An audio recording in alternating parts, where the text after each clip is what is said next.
Sakamoto Days Core 2. Ini belum season 2 ya, ternyata baru Core 2 alias part 2 dari season 1. Dan gua nggak nyangka gue bilang kayak gini. Sakamoto Days Core 2 bener-bener mengalami peningkatan yang sangat-sangat luar biasa. Luar biasa karena kemarinnya bener-bener caur banget sampai kayak, apa sih? Kenapa sih?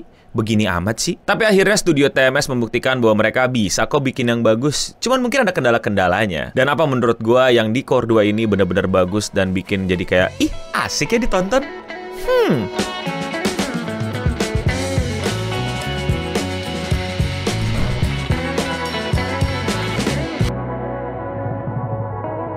Sakamoto Days, salah satu manga yang gue suka banget. Karena kalau lu baca manganya, lu bakal sadar kayak, buset dah nih orang tangannya kagak keseleo apa gambarnya. Bener-bener bagus, indah, dan mengagumkan dengan plot yang cukup menarik. Seorang pembunuh bayaran yang udah pensiun, akhirnya badannya membesar, tapi dia mesti kembali demi melindungi keluarganya. Dan akhirnya dibuatlah animenya, dan di Core 1 di season pertama, itu bener-bener...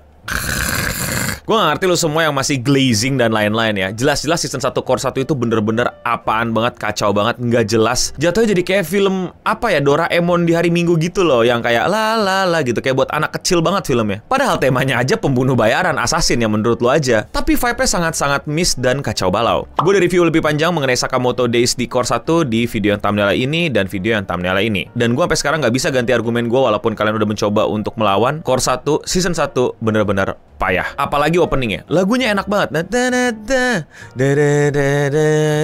asik gitu loh. Tapi penganimasiannya bener-bener udah kayak apa ya? Kayak ini loh, direksi penganimasian intronya tuh kayak udah season 3, ngerti gak lo? Bukan yang kayak, wah ini di season 1 nih, lihat nih, bagus banget nih gitu loh. Ini keren banget, seru banget gitu. Kayak udah berasa season 3 yang udah mau ketemu musuh terakhir atau revelation, ternyata mereka ini semua adalah bla bla bla segala macam. Ngerti gak sih vibe-nya? Terus habis itu animasinya cuman gitu-gitu aja gitu, jalan gitu kan, diem, ngeliat gitu, terus transisi nanda gitu, itu sesuatu ya kayak bener-bener bukan sesuatu yang kayak lihat nih anime bagus. Dan itu malah terjadi di Core 2. Openingnya buset, itu bener-bener bikin gue jadi kayak mau nonton deh, sumpah. Karena opening Core 2-nya ngasih tahu kalau enggak, kemarin tuh kita ada kesalahan teknis, ada salah render atau gimana. Yang sekarang bagus banget.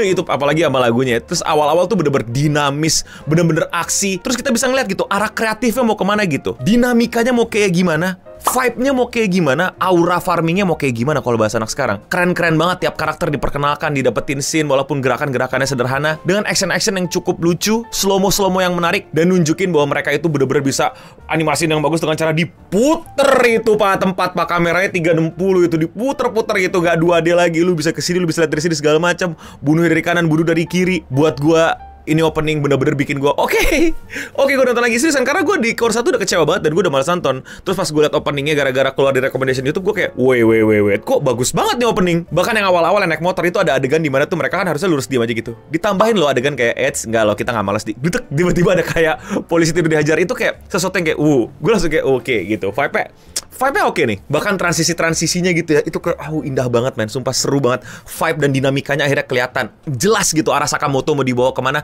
Dan jelas gitu si TMS nih sebagai studio mau diambil pendekatan kreatif yang kayak gimana, yang lebih percaya sama original source dan lebih nunjukin bahwa animenya juga bisa keep up sama original, nggak hanya Sakamoto terus tiba-tiba jalan ngeong gitu, yang mental juga gitu ngeong gitu, kayak apa banget. Kenapa sih ini penting banget untuk dibahas? Karena kalau kamu baca manganya, kamu ngerti banget bahwa ini manga tuh bener-bener kayak kamera ditaruh di bawah tanah, baru di foto, terus baru orang tonjok gitu. Atau di ujung dari sini tapi tangannya kelihatan dekat kamera, tapi backgroundnya di belakang kelihatan jelas gitu. Lu lihat deh manganya. Bener-bener sebuah pengambilan gambar yang gak wajar tapi sangat-sangat menekankan unsur actionnya. Nah sedangkan di Core 1 itu bener-bener datarnya gini set gitu. Ternyata kayak gitu. Kayak gak ada permainan angle-angle liar gitu. Sedangkan di Core 2, wow, oke banget. Oh ya, satu sebelum gue lupa, intronya tuh bahkan yang menurut gue jadi bikin gue jatuh cinta, bener-bener jatuh cinta loh. Ini bener-bener kayak ketertarik, tapi gue jatuh cinta adalah arah direction di mana ada title keluarkan itu kayak perkenalan nama atau voice actor atau sutradara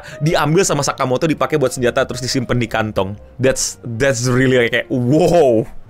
That's how Sakamoto works, man. Dia itu benar-benar assassin yang memanfaatkan sekitarnya banget gitu. Jackie Chan style banget pas lagi gendut. Jujur waktu Shin lawan Sao, gue belum melihat yang cukup keren. Masih memanfaatkan slow-mo dan ngeblurin background. Jadi gue masih ya so-so lah. Walaupun gue suka lah bagaimana mereka menggambarkan kekuatan aspernya si Shin dengan matanya dibikin agak laser-laser, itu oke lah. Yang gue gak terlalu suka berikutnya adalah Nagumo ya. Nagumo waktu ini dari season 1 sih, dari skor 1. Tapi kayak di manga tuh dia tuh gak kelihatan transisi yang sih, nggak yang kayak tiba-tiba ninja gitu loh. Tapi kayak pas ganti angle dia berubah. Ngerti gak sih lo? Itu lebih misterius, lebih mengesankan daripada tahu-tahu dia berubah bentuk gitu loh. Sayang banget menurut gua. Pada saat angle-nya pas yang ada di cekak gitu, kalau itu tahu-tahu pas ini kan di zoom kayak kamu di situ gitu, terus pas balik badan tiba-tiba udah berubah jadi Nagoro lagi. Tapi kayak di sini dibikin kayak berubah bentuk. Gua agak tidak suka dengan pendekatan direksi seperti itu karena sayang banget.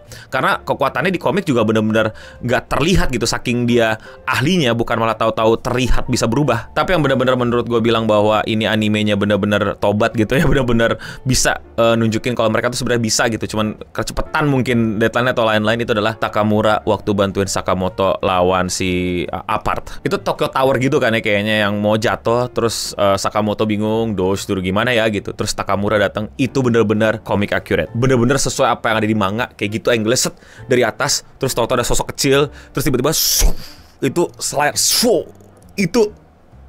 That's how you make an anime yang sesuai manga action. Cool banget.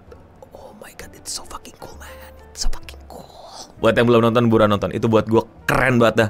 Takamura bener-bener bisa dapat gitu apa yang ketegangannya dan seberapa besar kekuatannya dan seberapa epic aura farmingnya dia, kalau bahasa anak sekarang itu bener-bener bisa berhasil ditangkap sama anime. Jadi TMS ya lanjutkan animasiin Sakamoto. Siap-siap, makin kesini arc-nya makin kacau balau loh, makin banyak actionnya. Jadi wow, semoga tim di belakang kuat untuk keep up with the manga. Lo mau tau gak kenapa Sakamoto bisa berubah jadi bagus? Lo tau gak kenapa tiba-tiba dia jadi menyenangkan di core 2 walaupun core 1-nya hancur baur? Karena dikritik, Pak. Karena fansnya ngasih feedback, Pak. Karena kita semua yang peduli sama industri anime ngomong, kita nggak bisa, manga favorit kita nggak bisa dianimein kayak gini. Please, berubahlah kau. Berisik tuh orang-orang komentarin anime, segala macam kan. Bocil-bocil kan bilangnya, emang lu bisa bikin anime gitu? Lu anime mah tinggal tonton aja gitu kan. Nah, mereka tuh orang-orang baru yang baru nyemplung ke dunia anime gitu. Mereka nggak tahu kalau fans itu bisa ngomong dan mengutarakan kekecewaannya dan didengar. Karena itu yang terjadi sama Sakamoto. Kalau kalian nggak tahu, kok bisa begitu, Bang? Sakamoto Days director explain the anime change due to fan backlash exclusive. Inilah yang terjadi, inilah industri yang sehat, bahwa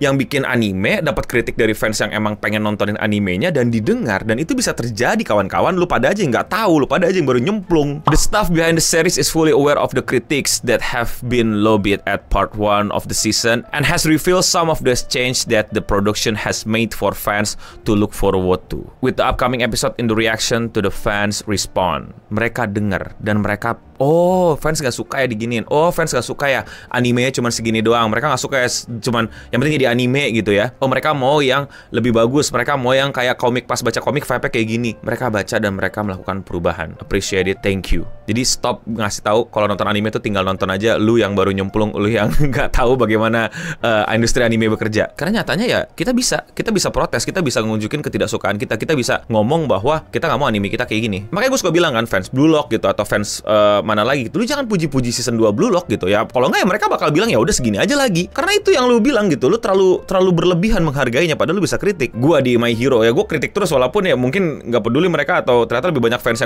yang penting ada Deku dan Bakugo cipokan kali atau gimana, nggak ngerti gua. Tapi setidaknya lu punya chance dan lu punya hak dan punya kesempatan untuk mengkritisi, menyuarai apa yang lu emang rasa kurang tepat deh. Ya walaupun kadang-kadang kritik lu juga nggak jelas gitu loh. Tapi ya kalau misalnya bisa ya terjadi kayak gini kan, solid, beneran berubah, fans seneng, production juga seneng, makin banyak yang nonton, makin banyak yang suka, tadinya malah males, win-win. Itulah dunia ini bekerja seperti itu, Pak. Nggak yang penting nonton, lu anime tinggal nonton, lu ngetik tinggal ngetik lu. Jadi salut buat tim Sakamoto yang beneran mau dengerin fansnya dan beneran ngebuktiin kalau mereka bisa. Gue rasa emang lagi-lagi nggak jauh-jauh dari ya masalah anime bisa caur tuh, nggak jauh-jauh dari budget, talent, dan waktu. Antara kecepatan, antara budgetnya kedikitan, antara talentnya nggak ada. Atau bener-bener ya gue nggak tutup mata untuk si direksi paling atasnya bilang udah bikin seadanya aja juga bisa loh. Karena fansnya ya kayak kalian.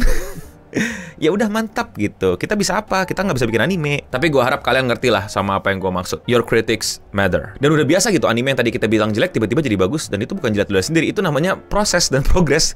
Kita lagi nggak bikin sebuah statement sosial, statement politik gitu loh. Ini statement hobi biasa aja. Untuk jilat-jilatan ludah tuh biasa aja. Kayak dulu lu yang nggak suka pedes jadi suka pedes. Lu yang dulu nggak suka K-pop jadi K-pop. Dan lu juga yang nggak suka wibu jadi wibu. Nggak sih, gue masih ada personal beef sama orang yang dulu ngatain gue nonton kartun bocil tapi sekarang pacar dia cosplayer. I'm sorry man, I cannot. Kalau kalian suka sama overthinking anime kayak gini dan kalian mau support gue, lakuin dengan sesimpel klik tombol subscribe. Buat yang belum tahu, gue itu upload video sehari satu. Jadi kalau kalian masih mau dengerin gue ngobrol, jangan lupa ke channel gue dan klik video yang menurut kalian belum kalian tonton. Ini yang gue nyebelin dari Sakamoto ya, ternyata di belakang tuh ada ekstra. Gue nggak tahu anjir, kan kalau lu nonton di Netflix atau OTT lainnya kalau udah habis tuh kayak otomatis kita disuruh pindah gitu ya. Jadi tuh, oh ternyata gue lagi pengen dengerin ending songnya, ternyata di belakangnya ada seru-seruan gitu, ada kocak-kocakan gitu. Ah, siaul. Ini juga nih Netflix nih, kalau di belakang emang ada sesuatu kasih tahu dong, jangan disuruh pindah dulu dong.